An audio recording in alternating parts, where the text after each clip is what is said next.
everybody, and welcome back to today's podcast segment. I'm your host, Addie Hummel. And I'm your other host, Peter Byrne.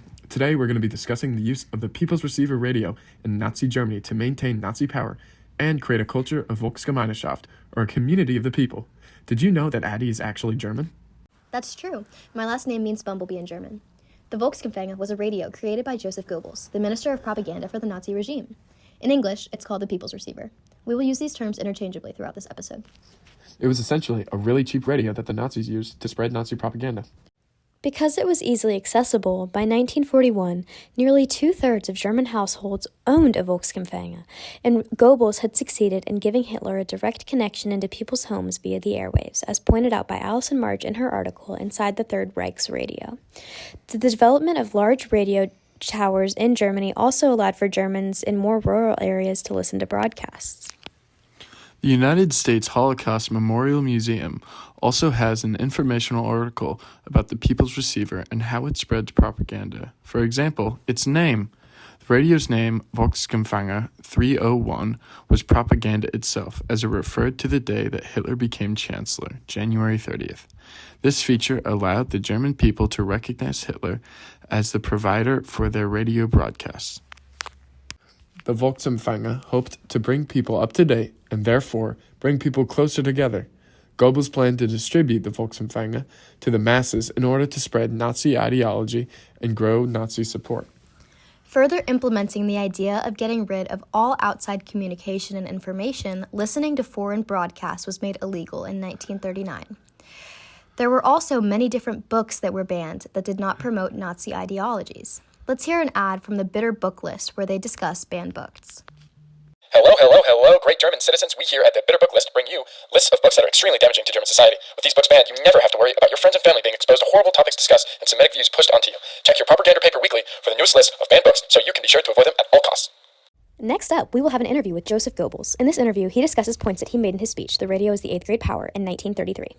Goebbels. Now, obviously, the Weimar Republic was not successful in its rule over Germany. How do you think the radio played a role in this failure? Well, honestly, I believe that the Weimar Republic did not realize the great tool that the radio was. They saw it was an easy way to distract the masses from the difficulties of our national and social life through games and entertainment. Only reluctantly did they think of using the radio for political purposes. This failure to recognize a great tool could have played a significant part in their downfall, yes, as they were unable to influence the masses. Goebbels, what do you see as being the long-term effects of the People Receiver? I see the long-term effects being that the National Socialist Revolution will be able to stand the test of time. By spreading its ideas and gaining more widespread support, the revolution and the Nazi regime will not be able to be brought down by any man, woman, or child. However, in order for the radio to truly be able to complete this goal, the way in which it relays information must be more organized, and the content must be more specific to the benefits of the Nazi rule. How do you plan on changing the way that the radio is used?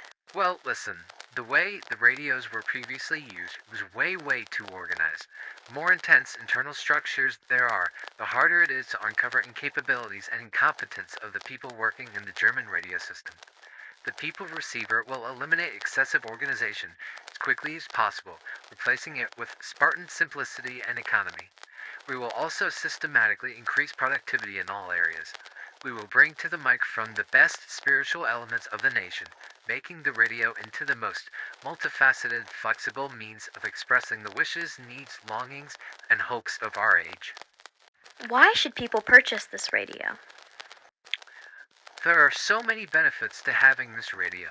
Investing in a People's Receiver will allow Germans to be up to date on the tremendous actions that the Führer is taking to benefit our society. Everything that is released on the radio will include the theme of our great reconstructive work, or at least not stand in its way. This will allow for the flourishing of the Nazi Party, the accomplishment of the Volksgemeinschaft, and therefore the best possible life for true Germans. What an enlightening conversation. Goebbels really viewed the People's Receiver as a vital tool for the Nazi Party and an extremely important way to achieve Volksgemeinschaft. As stated by March, programming was highly censored. Forbidden content included corrupted music, such as American jazz, pop, and swing. Goebbels had seized control of the Volksgemeinschaft, the Reich Broadcasting Corporation, a national network of regional broadcasting companies. He thought that if used correctly and efficiently, the people would be brought together under the power of education. Absolutely. Of course, the Nazis would knock on every door to inform the people of the agenda of the Führer. The People's Receiver not only made this possible, but the people had no idea. They relied on the radio for entertainment and news. And, as expected, Goebbels found a way to deploy the values and principles of the Nazi regime into those nationwide broadcastings. The perfect indoctrination, one could say. So true, Addie. The Nazis' versatile weapon for mass instruction. Here is a hypothetical example of a sponsor of the People's Receiver, the German film company. They are promoting their new movie, We Rise at Dawn. Listeners of the Volksgemeinschaft, you do not want to miss this incredible opportunity to watch this brand new film about the glorious German fight. It's called We Rise at Dawn. This movie depicts the harrowing journey of a young Nazi and his proud fight to defend the German heritage. It'll make you laugh, cry, and be proud to be a true German, all at the same time. He comes in contact with many dangerous degenerates. Go watch at your closest theater today to find out what happens. Propaganda was spread in every aspect of German life, and film was heavily utilized to spread a pro-Nazi message. Just like the radio. Today, we have a short surprise interview with Eugen Hadamovsky, a leading Nazi radio expert and the author of half a dozen books with heavy propaganda content. His title was National Programming Director. Here, he discusses the effective use of radio for political purposes and the political work of a radio announcer. As a radio expert, what is it that you believe people who are listening to the radio want to hear? I truly believe that members of the National Socialist Party are interested in politics, not musical events. They are more interested in participating in great political events than in listening to a play by Mr. Fritz Müller or a serenade by Heinz Schulz. For them, the most important thing on the radio is a Führer's voice. How do you think the superiority of Germans is relayed through the use of the radio? It is like this. When two people have a heart-to-heart, it represents a wonderful part of human experience. But when Adolf Hitler is one of these people, it becomes about the greatness that it is to be German. The Führer symbolizes the immanence of German culture, and he relays this message through the use of the radio. By spreading this idea, a culture of Volksgemeinschaft is achieved. Well, thank you, Mr. Hadamovsky, for your much appreciated insight into the People's Receiver and the extent of its impact. It truly amazes me how the Nazis meticulously planned the People's Receiver as to appeal to the emotions of the consumers. Bret Stephens, an opinion columnist for the New York Times, wrote an intriguing piece on the People's Receiver. He discussed the personal relationship that seemed to form between leaders and subjects due to the radio. This personal relationship made it so that people disconnected the insanity of Hitler's language from his captivating ways of relaying information. Listeners felt closer to the cause, so they were more likely to agree with it.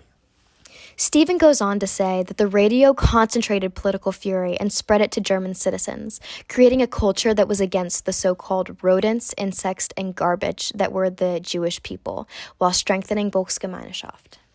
This rhetoric of infestation that was utilized on the People's Receiver is what enabled it to have such a strong impact. Now, just a quick word from one of the People's Receiver's great sponsors, the Propaganda Paper. We at the Propaganda Paper hope to make your listening, understanding, and life as the true German as great as it can be.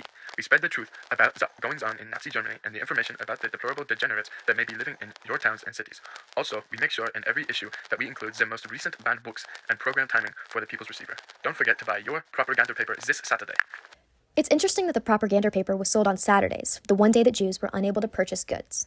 The goal of the Volksgemeinschaft was to bring true German people together, and the People's Receiver did that exceptionally well. It was easily accessible and popular.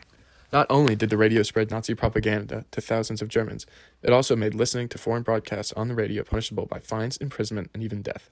This minimized the outside contact that many Germans were receiving, centralizing German relationships. When a regular German civilian got to listen to Adolf Hitler speaking on the radio, they were drawn into the words he had to say, no matter how ludicrous they were. People felt as if they had a personal relationship with him and truly listened to and believed the things that he was saying. The People's Receiver spread anti-Semitic rhetoric, bringing people together through their shared hatred. It created an us-versus-them dynamic. However, that dynamic created a strong community of the Germanic Aryan race. Thanks for listening to this episode of the History Hive podcast. Don't forget to come back next week where we will discuss the July 26th movement in Cuba. See you later.